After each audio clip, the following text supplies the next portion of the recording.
paling suka itu kayak misalkan Sopiatur tuh Al-Hayat kan kulihat dulu. Cuman sayangnya kalau di situ udah nggak berani lagi mereka naikin.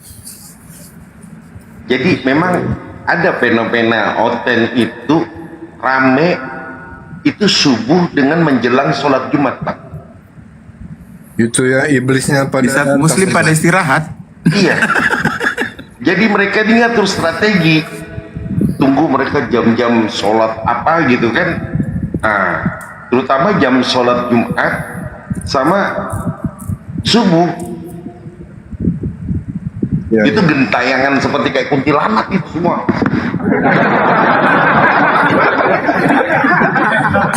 Atau Bang Anci mungkin lagi nunggu hasil pesugihan, Bang. Udah nyetar semua babi ngepetnya baru dia tidur. Bisa jadi pesugihan dilanjutkan perpuluhan kan. tuh ada si Dep tuh Dep naik Dep sini Dep guru Dep. Atau gini aja host izin ya kalau di berkenan kasih aku co-host nanti ku jambak dia. Oh, aku tahu- momot. Ya, ku comot aja dia. Bagian comot menyomot. Iya, Bang. Tapi hati-hati, Bang. Kalau gundul itu caranya dinaikin gimana, Bang? Nggak bisa dijambak. Kasih lem Alteco bang kepala. Oh, atau digancok ya sekalian. Gancok. Nih ada nih. Tuh ada Bang Akal. Ya, Bang Kilat, selamat malam. Assalamualaikum. Selamat malam. Iya, Abang, mohon izin, terima kasih sudah bergabung. Muslim, Kristen, Abang? Kristen.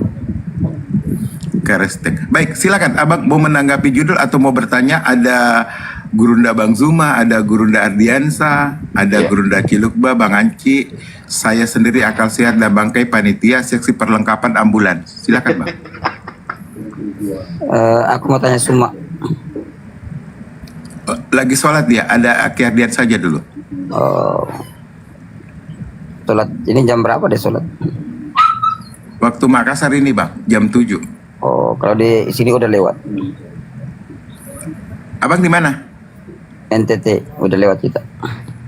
Oh iya, silakan bertanya, Bang. Apa yang mau ditanyakan? Aku mau tanya Suma aja dah. Tuh, aku Ya, sambil nungguin Bang Suma, Sambil Gurunda. nunggu Bang Zuma maksudnya. Bertanya lah yang lain. Atau nge-googling dulu baru bertanya. Nggak apa-apa, boleh. Aku mau nanya dia. Aku mau nanya Suma aja dah. Ya udah. duduk Kalau gitu manis. abang nunggu di bawah berarti atau gimana nih? Nggak, Kalau biar nggak aja mau duduk manis. Biar di atas bang, biar di atas. Nah, duduk manis ya, jangan goyang. lipat tangan ya, terus periksa kuku sebentar. Awas kalau kukunya panjang. Ya buat saudara-saudara Kristen silakan buat permintaan. Ya mudah-mudahan sebentar tercerahkan terus langsung asyhadu. Baik teman-teman Kristen buat permintaan silakan. Asal jangan minta permintaan kawin ya. Di sini udah ada laku semua nih. Asal jangan minta Udah 5, transferan. Bang Anci 7, Aki Cilukba 2, Bang Ke 8, Ambulans 2 ya, Ardiansa 3, Bang Suma 5. Nah, ada semua. Jangan minta kawin. Minta aja bertanya. Silakan. Ntar ada yang naik, Bang, aku minta kawin, dikawinin. Siapa yang berani? Kalau cantik mah syukur. Ntar mukanya kayak Bu Rasmi. Loh, tadi Rasmi naik kejang-kejang. Kayak seperti penjual tua dia naik. Aku berbahagia hari ini.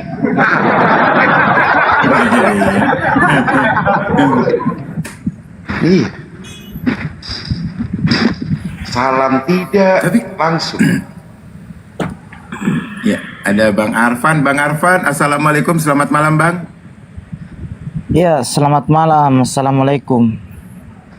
Ya, Abang izin Salam. Muslim Kristen, Abang. Kristen, Bang, Kristen. Oke, baik. Silakan, Bang. Mau bertanya atau mau ditanya, jangan minta kawin. Silakan. Minta kawin juga boleh. Loh, laki sama laki itu ajaran kau, ajaran kami dilarang. Bangsat kau.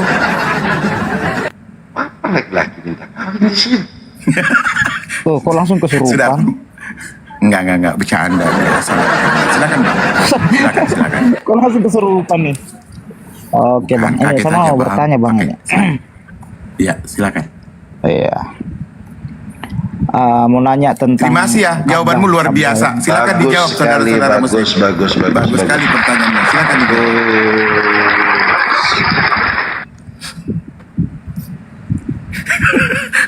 Bertanya aja lama amat bang, santai aja.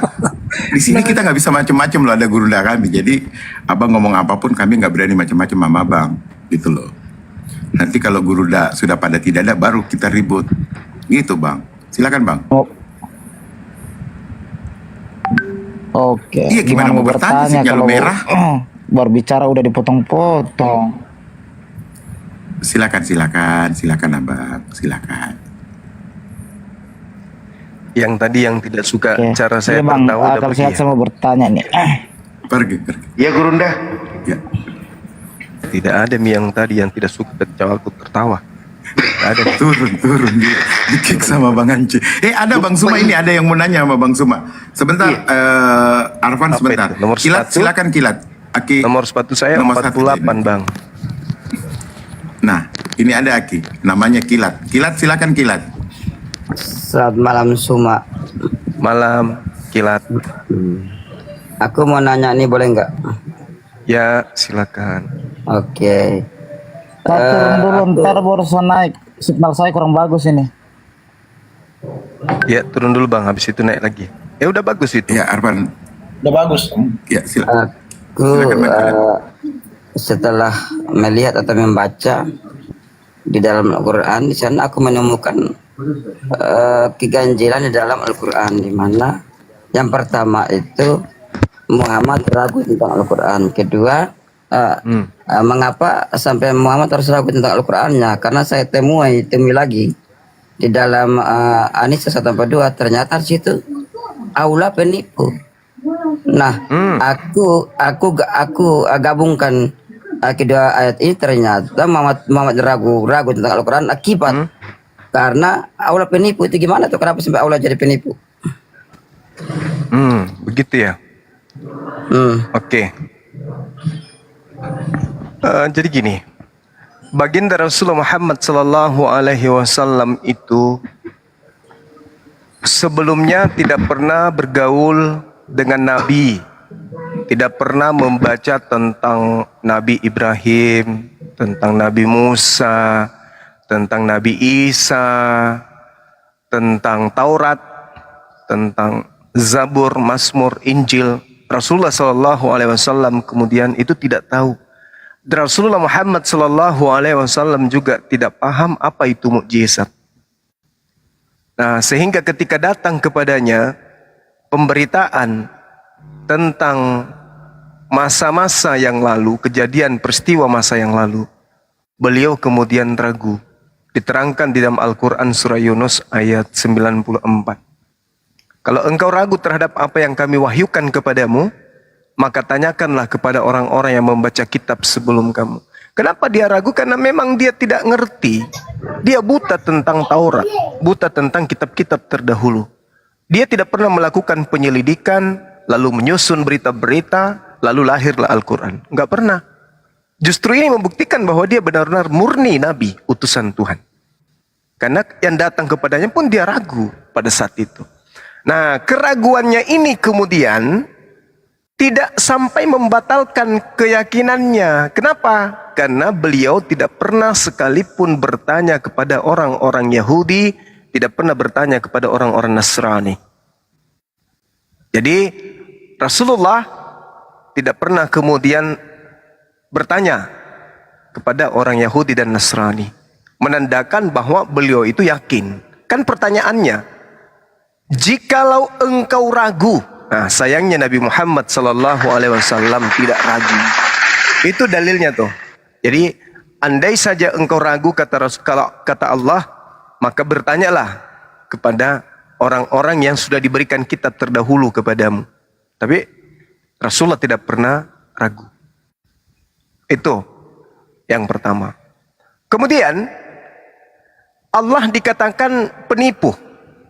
Padahal di situ Allah menjelaskan wa makaru wa makarallah. Orang-orang kafir, orang-orang zalim, laknatullah, ingin menipu Allah, ingin menipu dengan jalan membuat makar.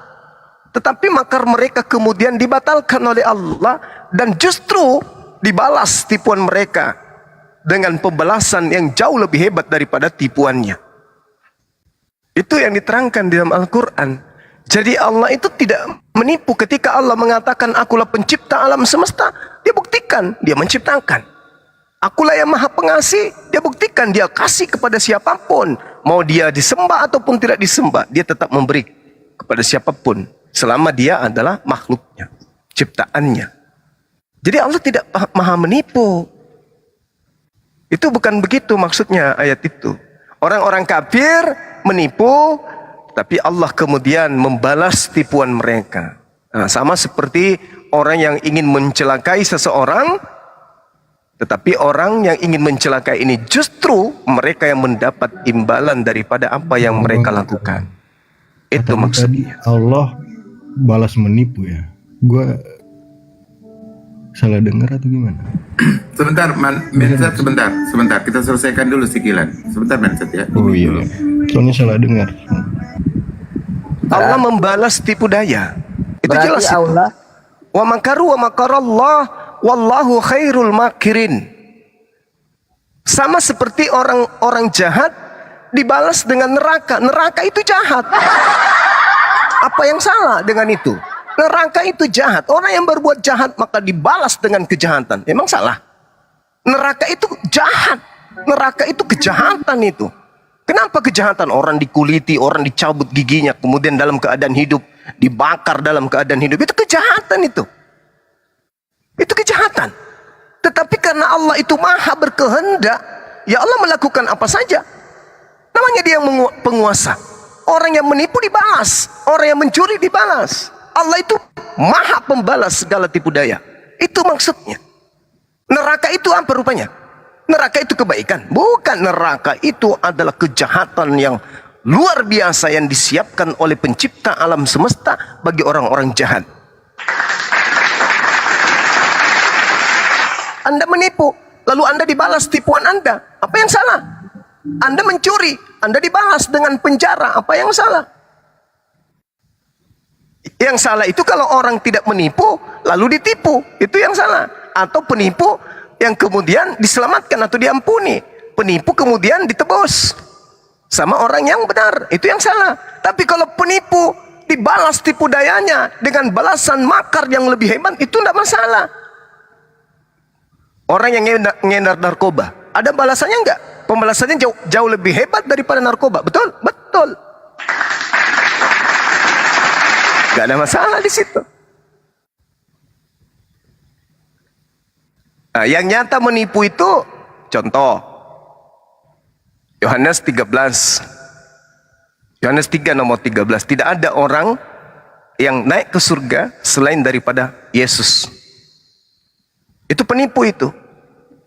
Karena buktinya Jangan dulu ke situ, Bang. Elia Gua naik ke pengen surga. dengarkan. Itu nipu itu namanya. Allah itu membalas ya maksudnya Abang Zuma tadi. Jadi bisa membalas gitu, Bang. Ya, Allah itu maha pembalas. Itu Allah itu maha pembalas. berarti Membalas kebaikan dengan kebaikan, membalas kejahatan dengan kejahatan. Memang betul. Kalau kamu Yesus udah datang, ngomong, udah, Yesus gitu. datang mengajarkan kepada manusia bahwa manusia akan dibalas sesuai dengan perbuatan masing-masing. Yohanes 5 nomor 29. Jelas udah itu. kamu udah selesai bicara apa lagi? Giliran saya bertanya boleh? Sebentar, aku kan belum ini, aku masih mau Oh, iya, bernarasi. silakan. Gini, kalau memang Allah juga turut menipu, berarti ini bukan Allah tapi ini iblis. Kenapa Karena bisa? Iblis Kenapa bisa? lah yang menipu. Berarti Allah ini iblis. Ya, Sehingga coba dia sekarang menipu. begini. Kenapa? Sekarang sampai- begini. Sebentar. Berarti Kenapa penjara-penjara sampai yang disiapkan oleh negara Nabi ini itu Muhammad adalah ragu penjahat. tentang Al-Quran. Itu ada sebab dan akibat. Oke. Sebabnya- Sekarang penjara-penjara sebabnya yang, Allah penipu. yang disiapkan untuk penipu, Akibatnya Muhammad ragu pembohong, tentang penjahat Al-Quran. itu lebih jahat dari penjahat gitu. Itu artinya bahwa Allah ini tidak ada gunanya sama sekali. Oh, susah ini Masa dia kan orang sampai nggak menipu orang? nggak mau Masa dia harus menipu mendengarkan. orang? Yang Orang tidak sebenarnya mau dia bukan mendengar. dia tidak boleh menipu. Kilat, saya kilat. Tolong ya teman-teman Kristen punya adab lah berdiskusi ya. Saya turunkan kalau sekiranya Anda tidak punya adab. Ya, gantian berbicara. Mindset, silakan Mindset. Oh iya bang, assalamualaikum ya. Alhamdulillah. Nggak, gue tertarik sama Bang Zuma tadi bilangnya. Jadi kalau ada Digedein suaranya Minset, suaranya kecil banget nih bang, digedein. nggak, gue tertarik sama Bang Zuma tadi katanya Allah itu maha membalas gitu ya Bang Zuma ya. Iya, Benar. pasti. Itu neraka disiapkan untuk Anda. Pertanyaan gue gini Bang, apakah benar apa yang kita sembah, apa yang kita ikuti, apa yang kita puja-puja gitu Bang, dia membalas, bukannya dia mengajarkan kamu harus melakukan yang baik, kamu harus mengasihi seseorang. Oh, Kamu harus itu setelah Tuhan datang mengajarkan kebenaran, tapi orang-orang kafir, orang-orang zalim menolak kebenaran itu, malah melakukan tipu daya untuk menganggap tipu daya mereka itu adalah sebuah kebenaran. Anda salah. Al-Quran mengatakan wakulil haqqu mir rabbikum. Kebenaran itu sudah didatangkan oleh Tuhanmu. Barang siapa yang mau beriman silakan beriman, barang siapa yang mau kufur silakan kufur. Orang-orang kafir Kristen kenapa dia dibalas dengan tipuan? Karena orang Kristen itu penipu. Kristen itu penipu. Kristen itu dari unsur keagamaannya semuanya aspeknya aspek tipuan. Yesus dibilang Tuhan, itu tipuan. Bible dibilang kitab suci, dibilang Alkitab, itu tipuan. Paulus dibilang rasul, itu tipuan. Semua yang ada dalam Kristen itu adalah tipu-tipuan semuanya. Makanya orang Kristen itu dibalas. Dibalas itu. Gitu. Ini kenapa ngomong kayak orang ditutup lakban mulutnya? Sebenarnya gini loh Bang, kalau Ya kita bang, gue juga puyeng sesuatu, tadi dengar. apalagi Dia ngomong Allah, apa? Mindset, bisa nggak kau perbaikin suaramu Mindset? Mindset, Mindset, Bang? kok bisa nggak perbaikin Ya. suaramu? Bisa nggak kau memang perbaikin tidak ada suaramu? balik ke Kecil suaramu, kok kayak kumur-kumur kalau ngomong bang, nggak kena, nggak tahu kau ngomong apa. Kalian itu harus banyak belajar. Itu aja dulu. Apalagi membahas Al-Quran. Al-Quran itu harus pakai akal. Kalau cuma pakai daging babi dalam tubuh untuk membahas Quran, nggak bisa. Sekarang gini, coba kau terangkan saya, gantian kita ya. Saudara, gantian kita. Coba Anda jelaskan kepada saya. Tunggu, sabar jawabannya dulu. belum ada. Lu bilang Tunggu dulu, dengarkan saya. Gantian kita. Gantian kita. gitu kan. Udah turun kalau gitu turun. Kamu turun, kau ke gereja seperti biasa colok pantat pendeta jilat. Dah selesai. Kamu jangan mau ngajari kita umat Islam Allah penipu. Parah kali lah. Kamu menipu, kau mengatakan Yesus Tuhan. Nah itu penipu itu. Kau yang menipu.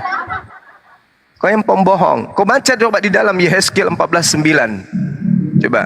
Tuhan menipu para nabi. Kau baca 1 Raja-Raja 22, nomor 22 sampai 23. Apa diterangkan situ? Tuhan mengirim roh penipu dalam mulut nabi-nabi. Belum lagi di 2 Tessalonikas 2, nomor 10 sampai 11. Tuhan mendatangkan kesesatan tipuan sehingga orang-orang percaya kepada hasil tipuan. Barangkali lah kitab tauhid. Makanya kurangi makan babi. Waalaikumsalam warahmatullahi wabarakatuh. Kurangi makan babi bro, supaya otakmu berfungsi. Kau jangan kayak binatang. Manusia palsu kalian itu. Giliran kalian bertanya tentang terjemahan Al-Quran, tajam. Ditanya tentang Bible, tumpul. Itulah kalian. Ya, baik. Ini ada Tunggal ya. Tunggal, selamat malam. Assalamualaikum, Bang.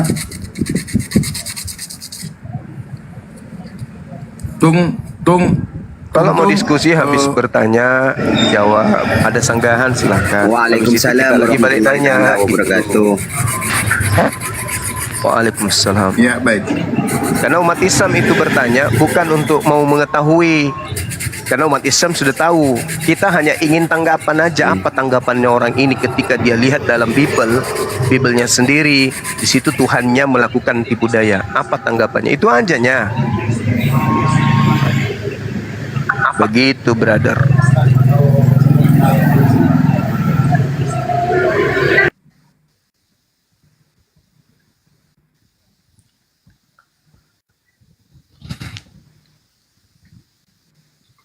Itu di atas Bang Akal itu Kristen tuh Bang. Assalamualaikum warahmatullahi wabarakatuh. Waalaikumsalam warahmatullahi wabarakatuh. Boleh bertanya Bang sama Bang Zuma? Iya, boleh. Bang, saya mau nanya kan Abang agak paham lah Bible kan di Al-Quran Yesus akan diceritakan Yesus akan turun di akhir zaman untuk membunuh Dajjal. Kalau di Bible apa diceritakan juga Bang? Itu Bang. Matius 7. Matius 7. 15 sampai 20. Matius 7.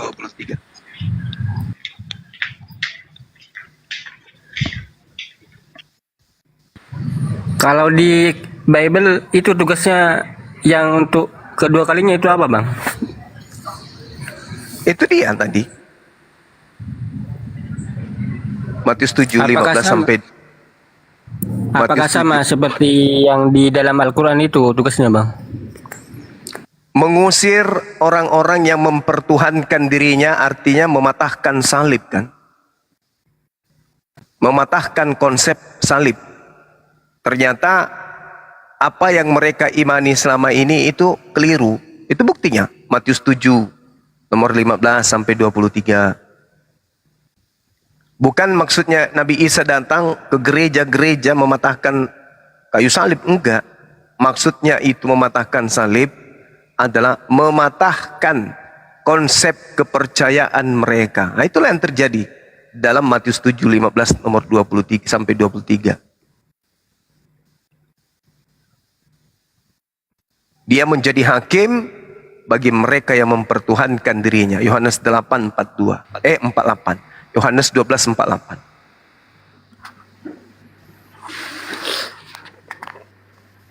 Anda dari agama mana, Bang?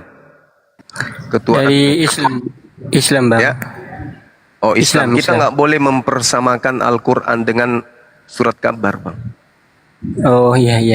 Oke. Iya, tentu tidak sama. Tetapi cakupan daripada pengajaran Al-Quran surah An-Nisa ayat 159 dengan Matius 7 membuktikan itu adalah valid.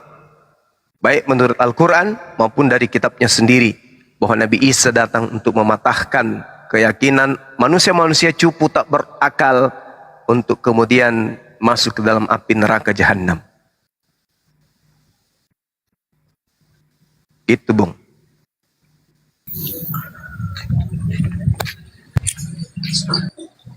Ya itu Bang Akal ada ya udah tuh.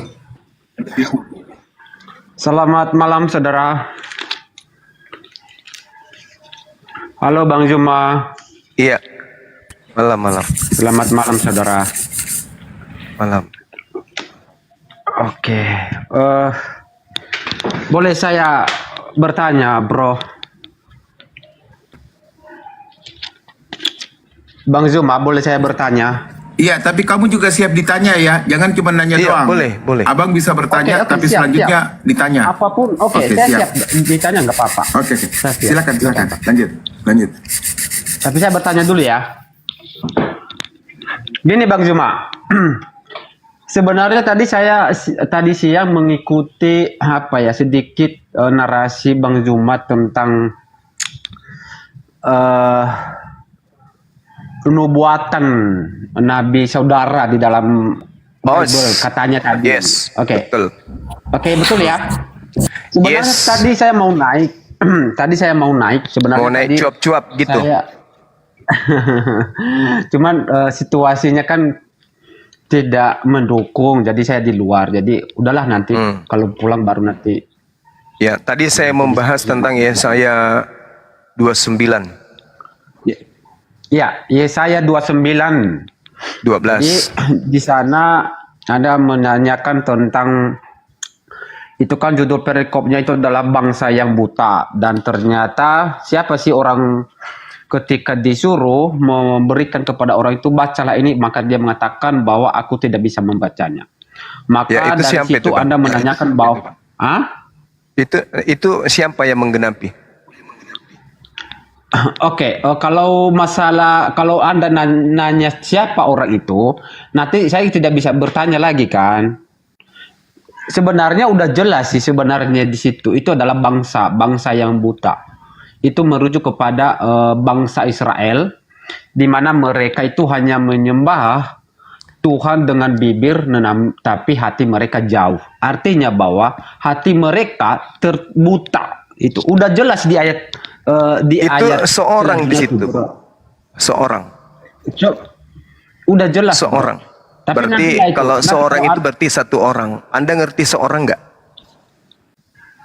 Oke, nantilah kita bahas. Tapi saya bertanya dulu lah. Nanti kalau memang pertanyaanmu nanti itu nanti kepada saya akan jawab hal itu. Saya mau bertanya dulu, oke? Nah, Anda sudah Gini, Bang bertanya. Zuma. Ya saya 29 saya katakan itu Nabi Muhammad. Oke, berarti Anda setuju bahwa, oke, menurutmu bahwa Anda mengatakan bahwa ini adalah Nabi Muhammad, betul? Iya dong. Oke, Terus, berarti kalau bukan, oke. ada nggak Nabi yang bisa duduk di situ? Iya, oke. Saya ikutin. Oke, berarti di ayat 29 ini Anda setuju bahwa ini adalah menurut Bang Zuma ini adalah merujuk kepada Nabi Muhammad. Bro, oke. Bro Zuma punya Alkitab nggak di situ? Alkitab saya banyak.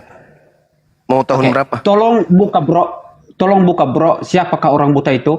Buka Matius 15 ayat 14. Saya yang baca Matius atau berapa? Bang Zuma yang Matius berapa? Matius 15 ayat 14. Oke. Saya yang baca Silakan. apa Abang Zuma yang baca? Silakan. Oke, bro. Matius 15 ayat 14, biarkanlah mereka itu, mereka orang buta yang menuntun orang buta. Itu. Jika orang buta menuntun orang buta, pasti keduanya jatuh ke dalam mana, Bang? Ke dalam Enggak, apa lubang. hubungannya dengan Artinya bahwa begini, bro. apa hubungannya Jadi begini. Matius 15 ini? Oke, hubungannya begini, bro. Hubungan di ayat 5 Yesaya 29 di sini menyatakan bahwa ketika orang buta itu menuntun orang, maka sama-sama mereka jatuh ke dalam mana? Lubang. Makanya di ayat 5 makanya di Matius 15 mengatakan bahwa ketika ada orang buta yang menuntun orang buta, maka membiarkan mereka supaya apa? Mereka jatuh ke dalam di mana, Bang? Di mana, Bang Zuma? Oke, sudah. Jatuhnya? Sudah enggak? Oke, udah. Sudah silakan. belum? Sudah ya? Sudah, Gini. silakan. Oke, Oke. sekarang pakai otak Anda baik-baik. Oke, silakan. Ada otak di kepala kan? Oke. Di sini diceritakan apabila kitab. Ini maksud kitab di sini apa? Kitab dari Tuhan atau kitab dari Vatikan? Itu dulu. Pakai otak dulu kita. Ini kitab yang dimaksud ini apa?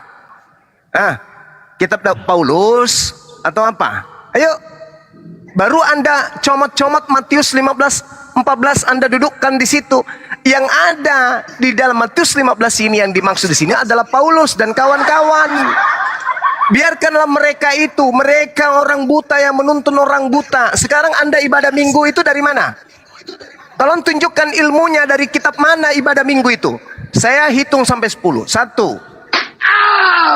2, 3, Oke. 4, Oke. Begini, Bang Zuma. 5. Kalau kami ibadah hari Minggu itu memang sudah ada dasarnya. Ya, mana? Karena Tunjukkan di dalilnya. dalam- Tunjuk dalil. di dalam- Tunjuk dalil. Oke. Tunjuk. Oke. Bentar Oke. ya. Di mana? Sebentar. Di surat mana? Surat bom-bom bab sekian, nomor sekian. Surat apa? Bentar. Surat apa ibadah minggu? Silakan. Pendeta mengajarkan sekolah minggu, pendeta buta, jemaahnya buta. Ayo tunjukkan kepada saya mana dalilnya ibadah hari minggu nyembah dewa Yesus. Cepat. Oke, bentar, bro. Pelan-pelan.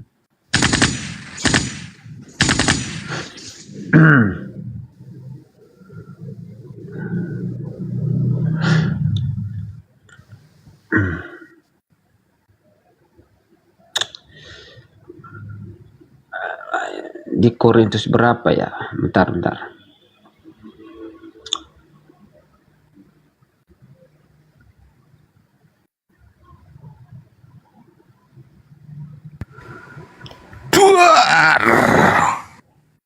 Bentar bro, sabarlah, pelan-pelan.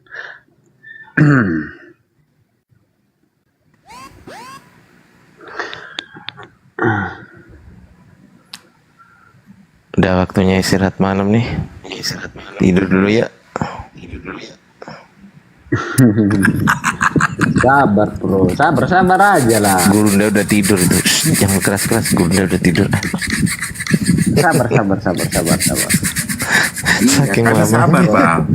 Tapi kalau lu lama nyari dalilnya, kesabaran kami juga bisa hilang. Enggak, itu dasarnya di mana Yesus bangkit pada hari yang ketiga, bro. Saya cari ayat itu di mana. Sebenarnya ada. Sabar aja, cuma saya lupa dalilnya di mana itu. Ditanya ibadah minggu Memang kok dasar malah. kami pada hari Kelari itu memang itu adalah dasarnya Yesus bangkit dari hari ketiga. Sabarlah.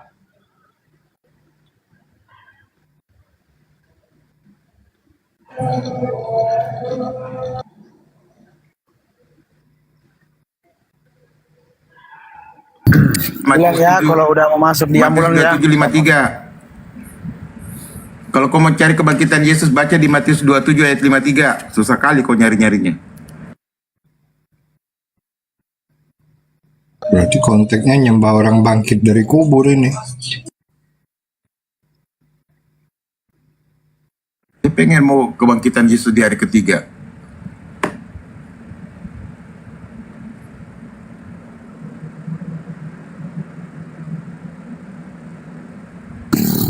Kabur Gurunda. Aduh. Kacau. Karena kalau dia ikutin, dia jadi malu. Wah, Muslim Noise yang bakal.